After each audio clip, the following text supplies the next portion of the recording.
The story of the 1993 Dilce Panthers is truly a tale of David versus Goliath, even if the setting is the All-A state tournament. In 1993, the community of Jeff, Kentucky would be treated to one of the most emotional runs in the brief history of the Class A state basketball tournament. The focal point of the community was Dilce High School, and inside that school was a band of blue-collar athletes who bled green and black. Entering the 1993 campaign, the Panthers were expected to return to the regional championship game. However, those expectations seemed to take its toll on the squad early on in the season. You know, when people expect a lot, it puts a lot of pressure on the kids. And plus, we were injured. We never really got to full strength. I remember Chris Slavin was really suffering. He was having some physical problems, and he missed several games. I know Kevin turned his ankle early in the season, Kevin Campbell, and he didn't miss any games, but he was hobbled, and Kavanaugh, I know, he had to miss a game or two with the death in the family, and really we didn't get to full strength until, you know, a couple games prior to the All-A region. But I was never concerned. I knew we were going to be good. It's just a matter of when. The Panthers licked their wounds trying to shake off the effects of a 6-6 start, and it was lucky game number 13 when the fortunes turned for Dilce. All of a sudden, the Panthers were nearly impossible to beat, rattling off 20 wins in a row, with the heart of that winning streak coming in the All-A Regionals and State Tournament. In the Regionals, the Panthers made quick work of Wolfe County and Letcher, setting up a championship game with one of the most tradition-rich schools in the mountains, the Hazard Bulldogs. I think going into the region, there was no doubt in our mind we could win the region All-A, and basically we just set our minds to it, and we worked very hard in practice, in games, gave 110% at all times, and it ended up paying off for us. As with most finals, the game was tight early on. The scrappy Panthers took control in the second half and went on to win 78-51, blowing out the Bulldogs and sending Dilce to their first state tournament of any kind since 1954. In that 1954 state tournament, Dilce hooked up with the state's #1 team, Male High School. The Panthers were not expected to win, but pulled off the biggest upset of the tournament. 39 years later, Dilce ventured to Lexington once again and not given a chance to win. First of all, when I get there, I'm going to kiss the floor. I don't know the feeling I'm going to have because I don't know. I just don't know yet. I feel great, though. Oh, I'm going to kiss the floor, jam the goals, and whatever else you can do. The first thing, kiss the middle of the floor, roll around. It's the funnest thing. Well, that's always been my dream ever since I can even remember, to play on Rupp Arena's floor, and now I'm getting that opportunity. Once the Rupp Arena rituals were over, it was back to work. But one question was on the minds of everybody outside of Perry County. Where in the world was Dilce? Well, their first-round opponent, Pikeville, found the answer. In the Battle of the Panthers, it was Dilce who limited Pikeville from getting any good shots on the blocks, which forced the 15th Region Panthers to shoot from the outside, where Pikeville was just as futile. The Dilce offense was just as tough as their defense. Dilce shot the lights out and nearly hit everything they put in the air, building numerous double-digit leads and going on to win 58-51. You know, like most teams in the first round of the state tournament, everybody's a little nervous and so forth, so we felt like we were the better shooting team, and if it came down to it, to an outside type game, that we would win. And I remember we got the lead early, maintained it until they come back and tied it up. At the end of the third quarter, I can't remember exactly, but when they did, we scored like the next 4 or 6 points and, you know, maintained it from there out. That win set up a state quarterfinal showdown, with Dilce pitted against the heavily favored Lexington Catholic Knights. Going into that game, no one gave us a shot at winning the game, and there was really no pressure on us. I think the kids felt like, you know, they weren't getting the respect that they deserved, and they were going to go out and play loose, which we were able to do, and handle Lexington Catholic's pressure. Of course, if you can handle Lexington Catholic's pressure, you can play with them. But these Panthers refused to listen to the critics and battled stride for stride with the Knights, opening up a 7-point second-half lead. But Lex Cath came storming back with high-flying precision, whittling the lead to just 1 point. However, with Dilce, it seemed a new hero would emerge nearly every night, and on this night it would be Andy Combs, who hit the big shot when it was needed, propelling the Panthers into the semifinals where they would beat Caverna 68-57. Another team that was strong in 1993 and would be throughout the decade was the Harlan Green Dragons. Many thought an all-mounted final was possible when Harlan hooked up with Fulton County in the other state semifinal. The game went down to the wire. Charles Thomas gave Harlan a 1-point lead with just seconds remaining, but the game was not over, as Fulton County would inbounds the ball and Jerome Warren would send the Pilots into the state finals with a last-second shot. In the championship game, Dilce Combs would match speed with the size of Fulton County, and it was the speed that won out in the early going, as the Panthers would score the first 6 points of the game and jump out to a 10-point lead later in the first half. But that's when the Fulton County size began to take its toll. The Pilots stormed back behind the play of P.J. Warwick and Jerome Warren, and the double-digit lead would be only 2 at the half. I wasn't used to playing against people that big, if we're playing around here in the 14th region. And we were just like, we could not believe how big they were. Their legs were, in some cases, bigger than our players. We were just in awe of it. But we became focused. Just because they were big, we could outrun them. We were quicker. So we used those things to our advantage. The second half was an exact replica of the first, with Dilce Combs climbing to another 10-point lead. Only this time, the Pilots weathered the storm and tied the game at 62 apiece, sending it to overtime. In the overtime, Dilce Combs never could capture the lead, but the Panthers got a break when Fulton County's talented point guard Jerome Warren was called for a charge, even though Chris Slavin had fouled Warren before he left his feet. But I guess that's just one of those calls that can go either way, and we got the luck of the draw that time. Even with that break, Dilce Combs still did not have the lead. That was until only 7 seconds remained on the clock.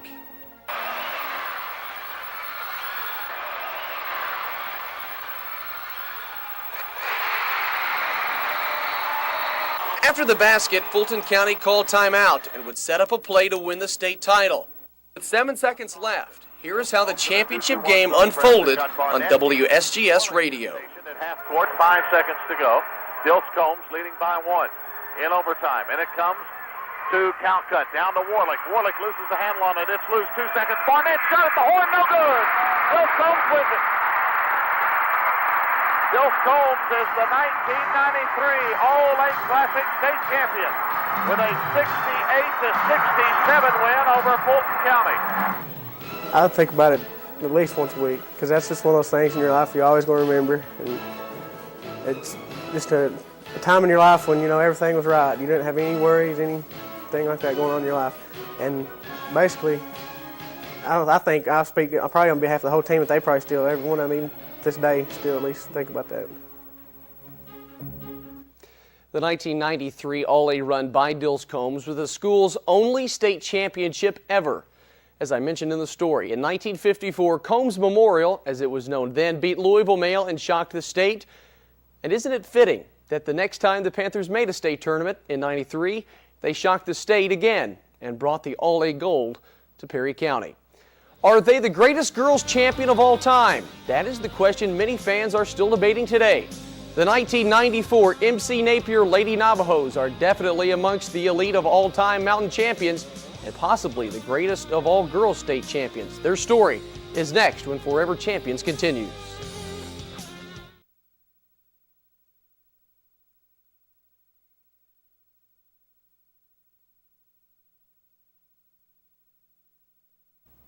Welcome back to this special March Madness edition of Forever Champions. If you are a coach, imagine having a team that has never won a state championship and never made the Sweet 16, but before the basketball season begins, your team is chosen by many of the basketball experts to be the squad to beat in the entire state. Well, in 1994, that was the case when Randy Napier's MC Napier Lady Navajos took to the floor.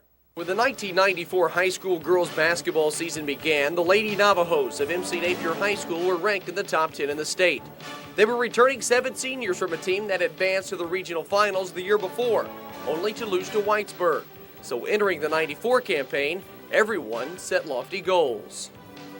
Well, believe it or not, that win state championship was our expectations. We felt like going in that we were coming off the season before with having everybody back, and and all the players that we had, we felt like that we were going to be one of the contenders for the state, and then we had a fantastic summer on top of that. So, you know, our goals, we had one goal, and that was win state championship. Throughout the year, MC Napier dominated their competition. Led by All-Stater Christy Combs, the Lady Navajos outscored their opponents by 24 points a game. How did they do it? Nicknamed the Posse, Coach Randy Napier had the luxury of going 12 players deep and withering the competition with an unrelenting press. Well, we were so deep, it made it a lot of fun because we could do so many things. We could go with a big lineup with 2 6-footers and a 5'10", and then 2 big guards, or we could go as small as a 5'10" center and 4 guards. And that we were so versatile, and they were so experienced at playing together that you could throw anybody into the mix and it worked.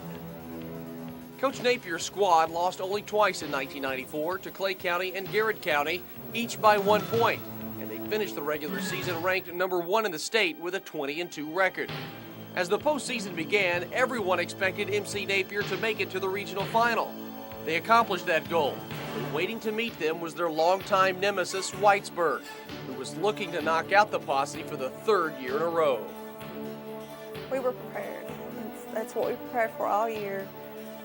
We knew everything about them when we had watched and films and tapes and had booklets of what Whitesburg does. This is what they're going to do. I mean, we were really prepared. I mean, our staff done a really good job of preparing us, and as a team, we've done a really good job of pushing each other in practice, preparing for Whitesburg. We really, we had our goal set on Whitesburg because we knew we had to beat them to go to the state tournament. It was one of the best basketball games I'd ever been involved in. Like I say, it was a packed house up there. I think it was sold out 3 hours before game time. I mean, it was a heck of an atmosphere to be in.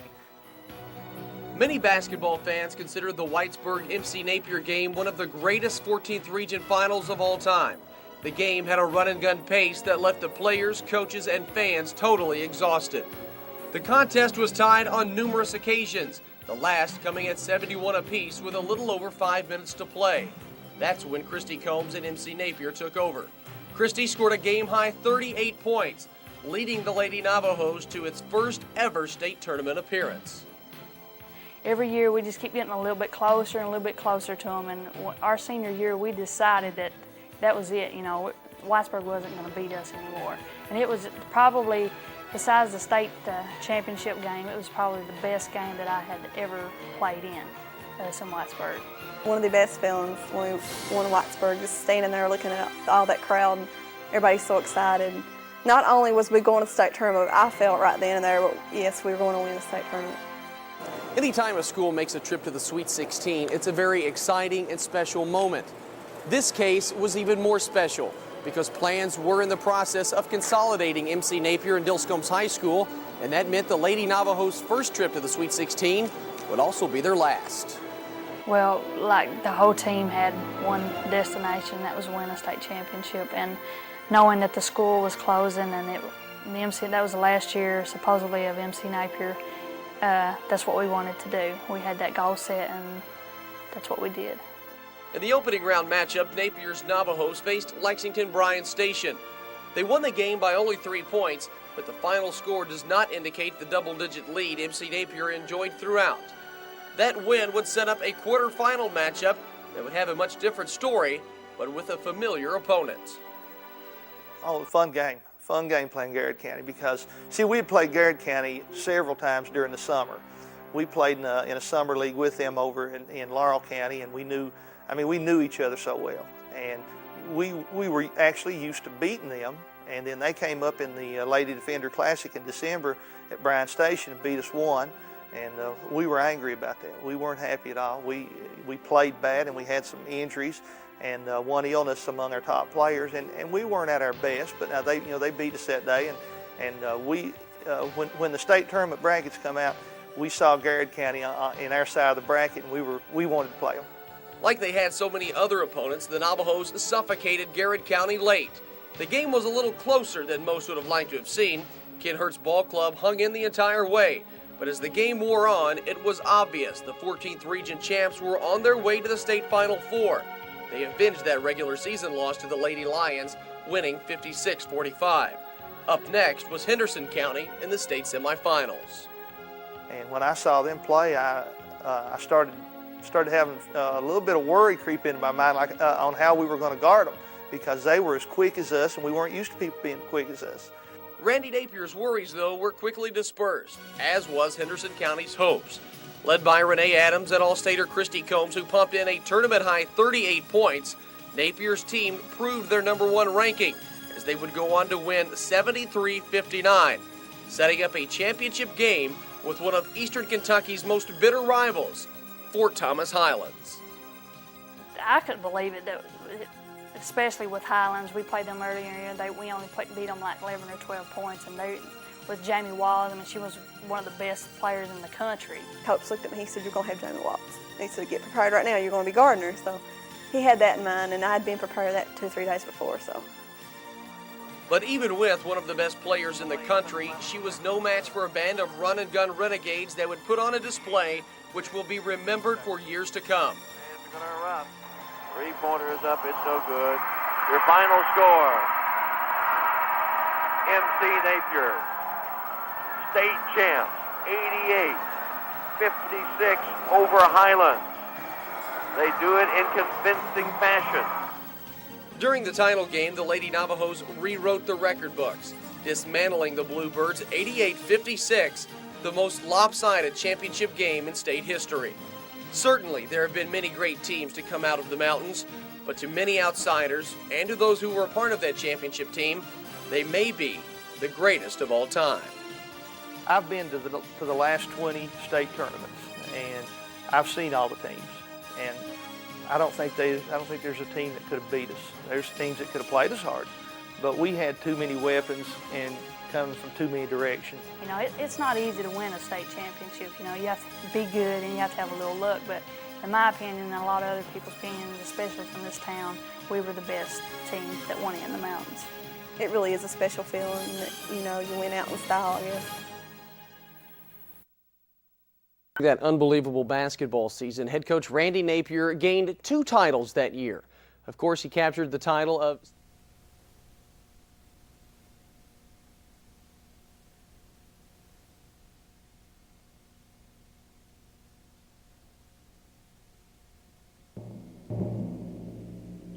The more things change, the more they stay the same.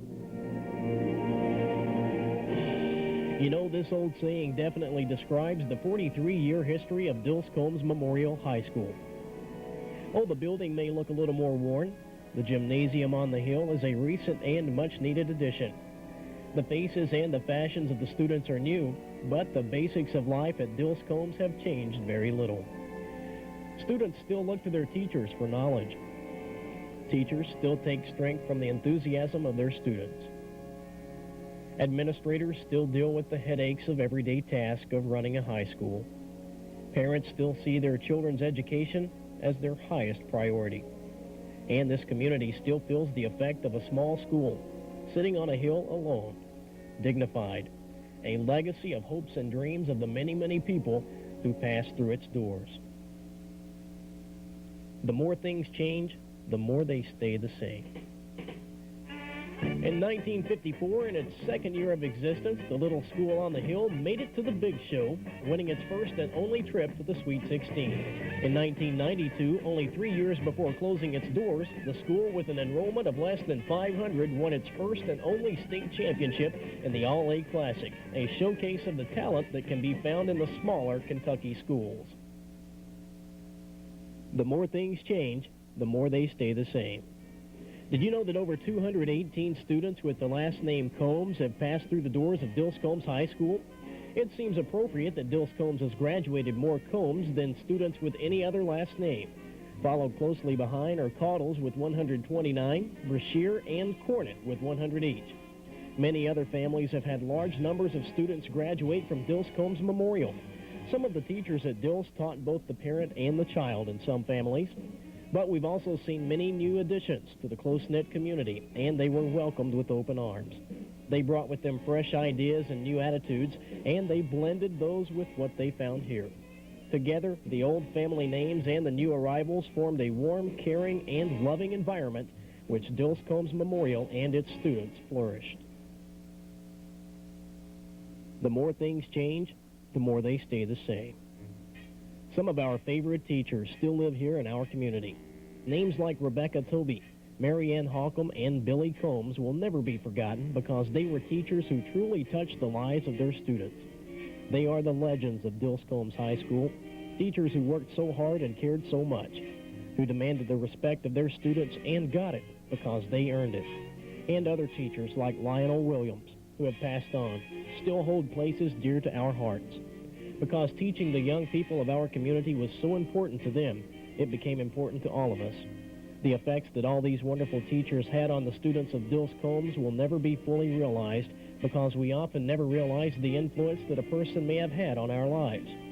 Whether it be in our choice of career or our increased self-esteem or the way we choose to raise our children. The influence that the teachers of Dilce Combs Memorial High School have had on us will go with us throughout our lifetimes. The more things change, the more they stay the same. You know, fashions come and go again. Whether it be blue jeans and bobby socks or mini skirts and high heels, it's been in vogue at Dilce Combs at least a couple of times in its 43-year history. Short hair, long hair, burrs, ponytails, slicked back or frizzed out. We've seen it all here at Dilce Combs, and most likely we've seen it more than once. Leather jackets or letter jackets, trench coats or raincoats. Whatever style was current was seen in the hallways of our beloved school. Yes, the more things change, the more they do stay the same. As you watch this video, the truth in these words will become apparent to you. At Dilce Combs, change signaled progress and work being done, and dedication to making one school the best it could possibly be. But in these changes, we often found ourselves returning to the basic truths about our school and our community and our way of life. And the truth we most often came up with was that we wouldn't have traded our history, our legacy, or our school, Dilce Combs Memorial High, for any other on earth. Because in the end, the changes and the sameness were what made our little school on the hill so unique, so special, and so much a part of our lives and memories.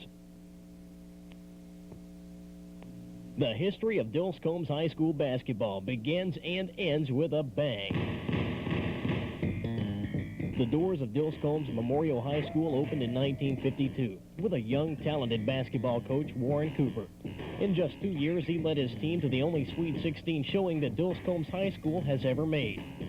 In the 1960s, our basketball teams began competing in various local invitational tournaments and winning them. They won the Perry County Invitational Tournament in 1961 and again in '62. In 1975, our basketball legacy continued when Dilce Combs High School captured the 54th District Tournament title. In 1980, we were runners-up in the district, and in '82, won the Mountain Cold Classic Tournament. In 1984, our team advanced to regional play, and in 1987, Dilce Combs defeated Buckhorn High School in its own gym, the first game held in Whitaker Athletic Center. In the 1990s, Dilce Combs reigned supreme, winning the district title and becoming regional runners-up in one of those heartbreaking, what could have been regional championship games. Heston Beverly went to the bench with a sprained ankle in the first quarter and watched as his team made a run for the trophy, but it was not to be. However, in the 1992-93 year, things were to take a different turn. Dilce Combs went on an 18-game winning streak and brought home its first ever state championship in the All-A Classic. Dilce's own Kavanaugh Trent and Kevin Campbell were members of the All-Tournament team, and Heston Beverly was named Most Valuable Player of the tournament. In a series of events that just wasn't supposed to happen, Dilce Combs defeated the previous year's Sweet 16 winner in the quarterfinal game and went on to win the tournament in a heart-stopping, down-to-the-wire game with Fulton County. Under the direction of Coach Charles Minks and with former Coach Warren Cooper on the bench as well, it was bound to happen. As you can see, the Dilce Combs Panthers came in and went out with a roar. Girls basketball has its own story to tell at Dilce Combs. The program began in 1975 with Harvey Combs in the head coach position. In only 7 years, Dilce Combs achieved such feats as defeating MC Napier, who at the time was ranked 11th in the state, and moving in on the traditional regional finalist to bring home the runners-up trophy. In 1984 and 85, the girls again advanced to the regional tourney, and in 1987, they again took the runners-up title with such memorable players as Stella Kilburn and Leetta Cummings, the first Dilce Combs graduate to play basketball for a major university. Coach Doug Campbell must have been extremely proud of this group of dedicated girls. In the late 80s, then girls coach Charles Minks led his team to a regional runners-up title in the Girls All-A Classic.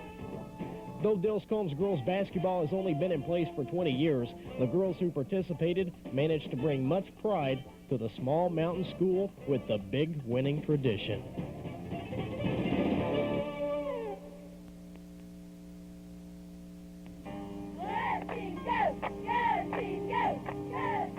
Cheerleading has been a part of Dilce Combs since the school first opened.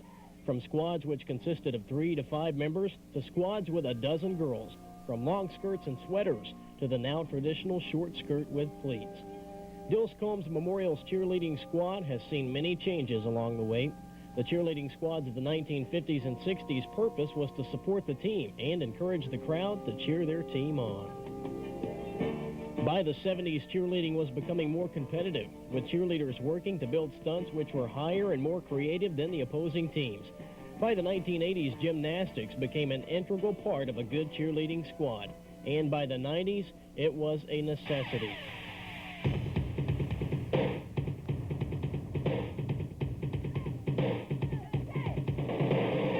In 1992, Dilce Combs had a squad that combined all of these needed skills to form one of the best cheerleading squads in the school's history. From winning their camp competition to competing for the first time ever at the national level in Dallas, Texas, to winning the All-A State cheerleading title, this team never missed a beat. Since then, Dilce Combs cheerleading squads have continued to win their camps and perform on a national level. The 1994-95 squad even performed live in front of a crowd of 65,000 at the Georgia Dome during the Peach Bowl pregame and halftime shows. And through it all, one thing stayed constant. The main purpose of the Dilce Combs cheerleading squad was always to support the team and lead the crowd, and that was as it should be.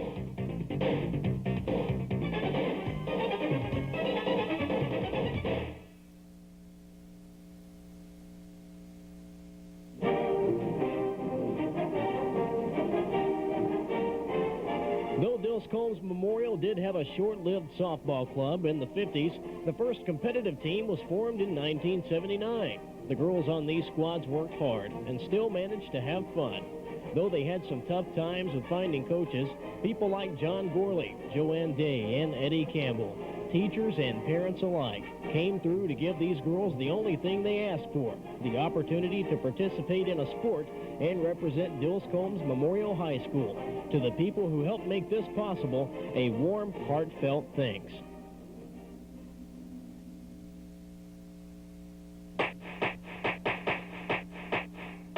Dilce Combs baseball made its first appearance in the late 1950s. The baseball team, too, saw troubled times, sometimes struggling to even put a team on the field, one season with as few as 9 players.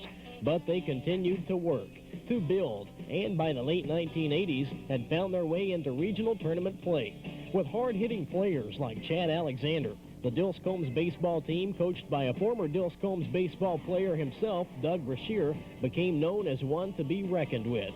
In the 1990s, with the pitching expertise of players such as Kevin Campbell and Kavanaugh Trent, the Dilce Combs baseball team advanced in 1993 and 1994 to the final game of the region, bringing home the runners-up trophies in both cases. Though they were disappointed themselves, their fans and coaches, Kevin Duff and Dave Noe, were proud of the accomplishments of these two teams, and to those sentiments, we could add that even in the years when things were tough, our young men at Dilce Combs handled it with the attitude that no matter what happened, they were a part of America's favorite pastime. And that's what it was really all about, playing the game.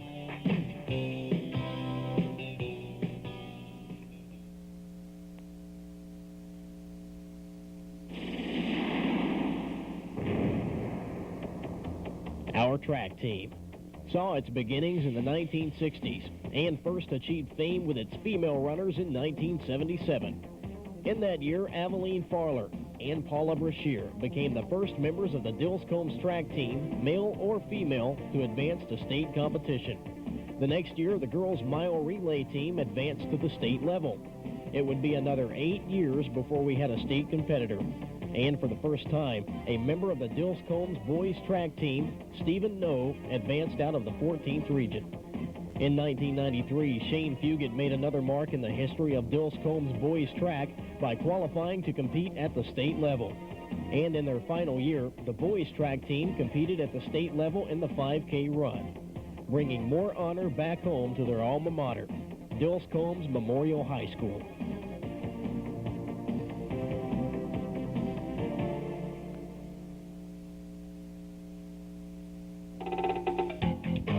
Throughout the history of Dilce Combs Memorial High School, the students have been eager to be involved in the many clubs and activities that the school has offered. In the early 50s, the first clubs that were offered were the Folk Club, Chemistry Club, Beta, 4-H, Drama, Glee Club, Bible Club, and YFC. Later additions included FHA, Fish and Game Club, Junior Conservation, Photo Club, and Yearbook Club. In the 60s, we added the Key Club, Newspaper Club, and Modern Dance. And in 1962, Dilce Combs High School formed the first Civil Air Patrol in a Kentucky high school. The Folk Club hosted their own regional folk festival and May Day Festival. And the Bible Club formed a quiz team which took first place in the Beattyville tournament. The 1970s were definitely the decade for our drama club.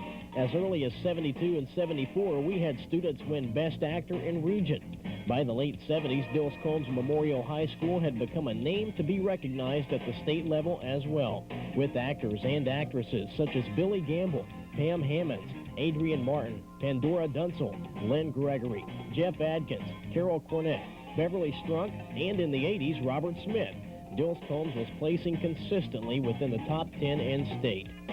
In 1978, Billy Gamble placed first in state in both drama and speech and led his team to a state championship. In 1979, Dilce Combs Drama took first in state again, and Jeff Adkins was selected as the top actor in the state. The play Antigone, with cast Beverly Strunk, Jeff Adkins, Carol Cornett, and Tony Reynolds, was even chosen to be filmed by KET. The legacy of drama continued into the 80s, when both the junior high and senior high drama teams won the regional tournament in 1981, and the speech team continued to excel as well, sending as many as 11 students to state competition. All of these accomplishments are due in large part to the determination of drama and speech coach Carol Combs. Her students will tell you whatever she chose to do, she had to be the best, and she instilled that same drive in her students. From a Dilce Combs drama student to a Dilce Combs drama coach, Carol was a ferocious competitor who inspired her students to greater things. Dilce Combs has been host to another very competitive club, DECA, or the Distributive Education Club. Formed in 1970, the club began entering competitions, and in 1983, Donald Smith advanced to the national level and competed in New Orleans. By the late 80s and early 90s, Dilce Combs was consistently sending students to compete at the national level in places such as Florida, California, and Canada. In their last year, 14 students qualified to compete at nationals in St. Louis, Missouri. Again, the advisor of this club had much to do with its continued success. Mr. Joe Michael Brashear was another dedicated and determined teacher who spent the extra hours after school to ensure that his students were competitive at regional and state levels. Through much hard work, he developed a program that rivaled that of any other school in the state, no matter how large. The appearance of Dilce Combs High School's distributive education students at the national level has come to be expected, sometimes even taken for granted. But we would like to take this opportunity to thank these students for the recognition they have brought to us. Other clubs that were added to the curriculum at Dilce Combs in the 70s included World Affairs, Creative Writing, FBLA, and the Math Club. In the late 80s, Dilce Combs added its now infamous Polecat Pep Club. This student-organized group dressed in jams and T-shirts and put palm trees in the bleachers during ball games. Other well-known pep clubs included the Ultimate Warriors and the All-A pep clubs of the early 90s. Of course, there were many other clubs that were added and dropped throughout the years.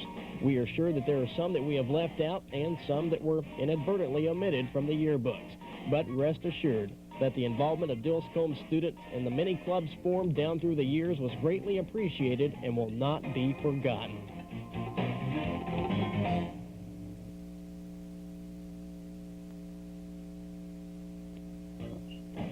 The name Dilce Combs High School has become well known in competitive academic circles across the state in its short existence. Another program developed in the 1980s excelled under the expertise of Carol Combs' coaching. The team clawed its way from near the bottom of the regional ratings in 1988 to multiple wins in regional academic league play. Governor's Cup competitions have resulted in 2 overall regional championships and 5 consecutive regional championships in the quick recall category. Advancing to the state governorship competition, Dilce Combs placed 3 students in the top 10 in language arts, ranked in the top 8 in state quick recall for 3 years, and won 3rd place in state quick recall in 1993. Dilce's achievements in all-A class tournament play have been even more impressive. The Panthers claimed 5 out of 6 regional championships and won the All-A Classic State Championship in 1993. The Dilce Combs academic team owes much of its success to the support and dedication of its coaches, Carol Combs, a Dilce Combs teacher, and Robert Campbell, an engineer with Kentucky River Coal. Their hard work and determination brought that winning tradition to the area of academic competition and brought even more pride to the small school on the hill.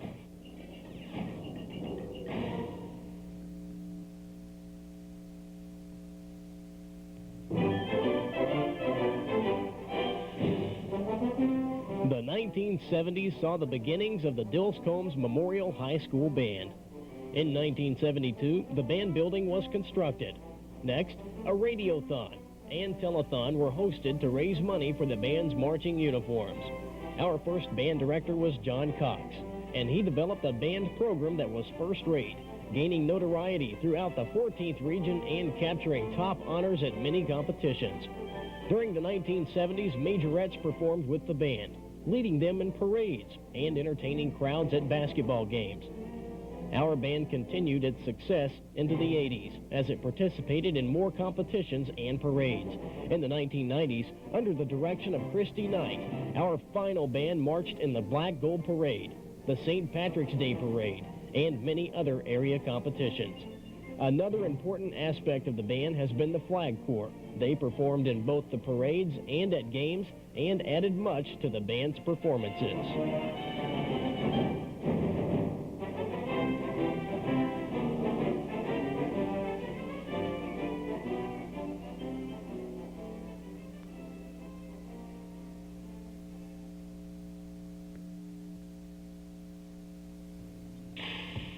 The Dilce Combs Art Department is second to none in the state of Kentucky.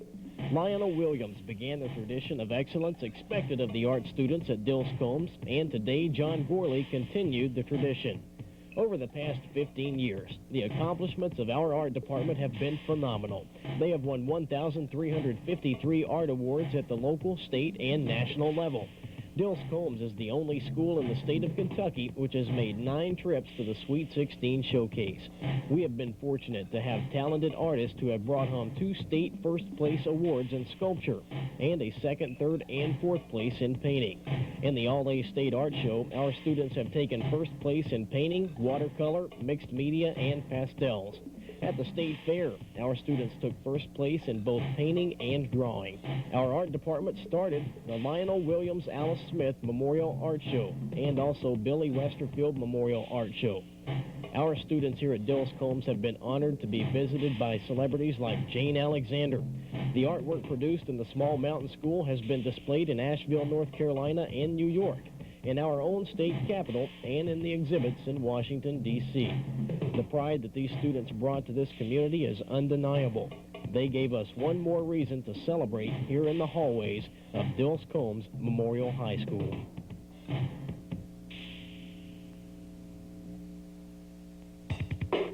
Through the years at Dilce Combs Memorial High School, various honors have been bestowed upon many of our students. In the 1950s, the greatest recognition was given to the annual King and Queen, the Festival King and Queen, and the Carnival King and Queen. During the 1955-56 school year, Dilce Combs recognized its very first Mr. and Miss DC, an honor which was continued until the very last year of the school's existence, when it was won by Shane Fugit and Misty Brashear. In the 1960s, we also added basketball, snowball, and football homecoming queens, as well as the Key Club sweetheart. In the 1970s, we recognized our first prom queen and prom princess, and we also began the tradition of homecoming queen and princess. Our final prom queen was Wendy Adams, and our final prom princess was Bobby Pratt. In the 1990s, we realized that the guys who were working on the prom deserved special recognition too. So on May 6, 1995, we crowned our last prom prince, Joe Akers, and prom king, Jamie Cornett.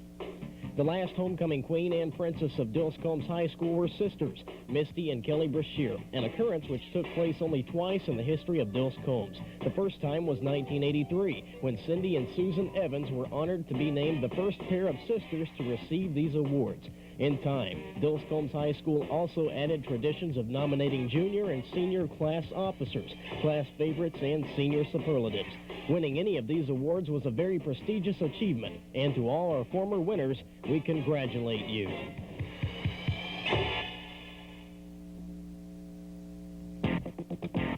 The greatest task faced, most would agree, in the 43-year history of Dilce Combs was the building of a gymnasium. For 35 years, our students struggled without a gym.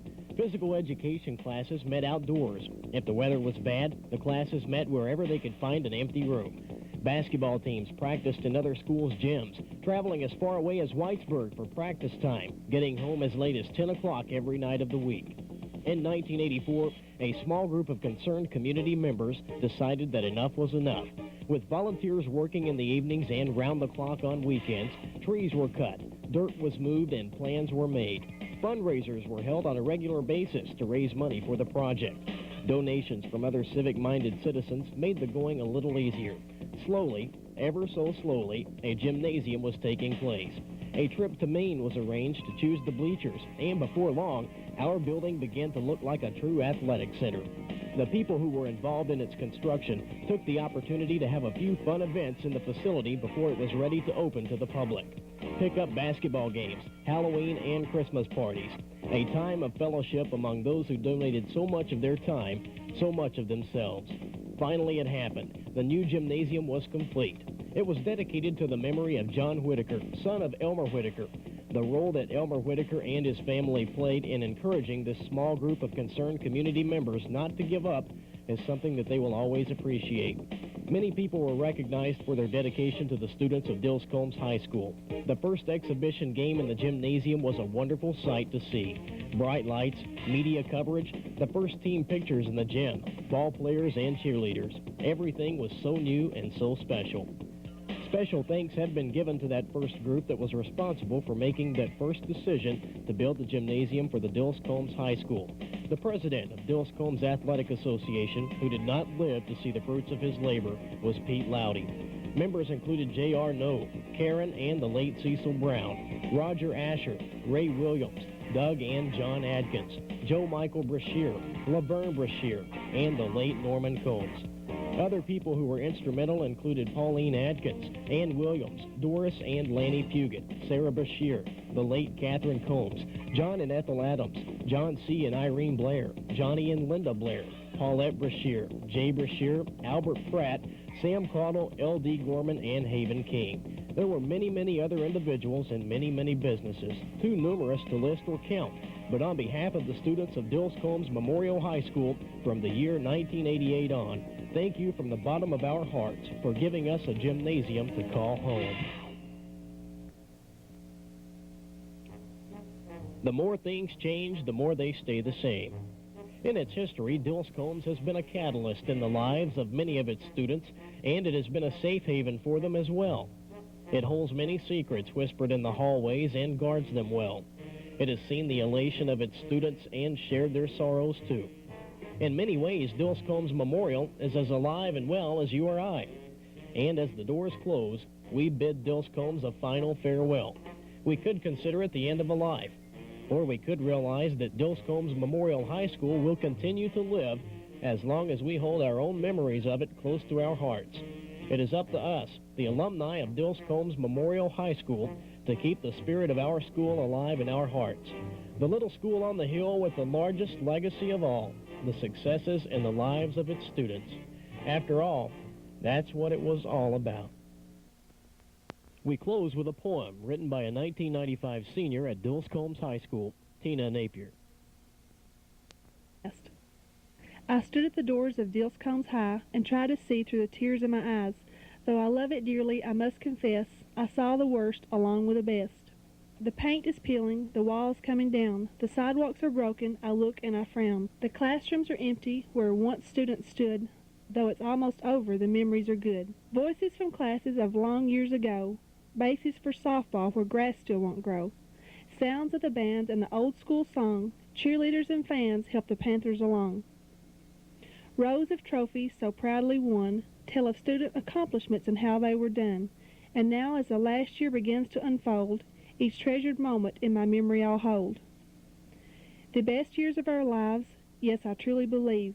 That's why there's a lump in my throat as I grieve, because I know that there are many others who care. A huge part of their lives is tied up right here. We have small town memories and we hold them dear. We had the best of life and it started right here. So many have gone, but they each left a part we hold so closely deep down in our heart. Listen one last time to the sounds of the past.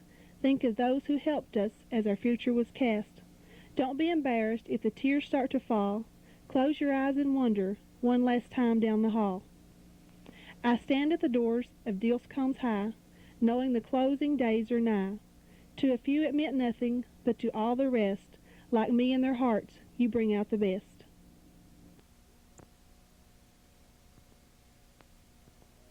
It's been a good time together, looking for the warmth of the sun. Gonna be a long time together, and the best is yet to come.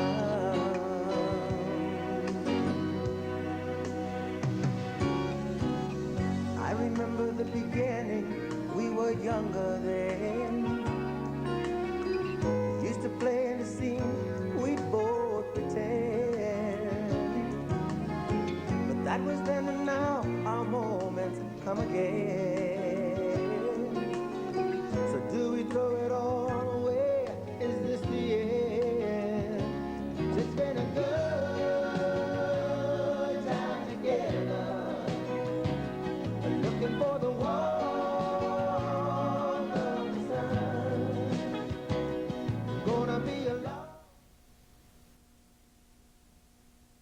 In this week's Sports Overtime Rewind, we go back to 1995, the last year for Dilce Combs and MC Napier as high schools before combining into what is now Perry County Central High School.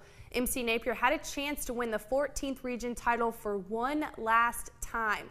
And what a memorable game it was. MC Napier and Knott County Central squared off in a 14th region final for the ages at Breathitt County. This is a tale of two teams. Let's take a look at the matchup if we can. And this one's set up for 7 o'clock at the Breathitt Coliseum. And the tale of two teams, MC Napier squad, which has played very well really the second half of the season. They've really come together. And Knott Central, a team which has won a lot of big games this season. They've pulled them out. So I think we're in for a great final in the 14th also. A great final in the 14th was the understatement of the 1995 season. MC Napier led Knott County Central 28-25 at the halftime break, but it was tied up at the end of 3, at the end of regulation, at the end of 1 overtime, and at the end of the 2nd overtime. This game needed 3 overtimes to decide the champion of the 14th region. And in the 3rd overtime, the score was tied up at 69 apiece when Knott County Central guard Chad Allen drove in the lane and scored 71-69 with 32 seconds to play. The Patriot faithful thinking they were set to make their 8th trip to the state tournament. Senior point guard James Hurley finished with 16 points in this one. Under 10 seconds to play, none of those more important than the 3 right there. 2 defenders in his face, the deep 3 from the wing. Chad Allen had one final heave at the buzzer, but this was the game winner. 72-71 the final from Jackson. MC Napier won its 6th and final region championship before consolidating with Dilce Combs. Al Holland, in his 3 years of coaching at Napier, won 3 straight 58th district titles in back-to-back region championships. The Navajos faced off with Pleasure Ridge Park out of the 6th region in the opening round of the state tournament. They lost 58-55. The bid for a state title fell short, but what an unforgettable way to go out.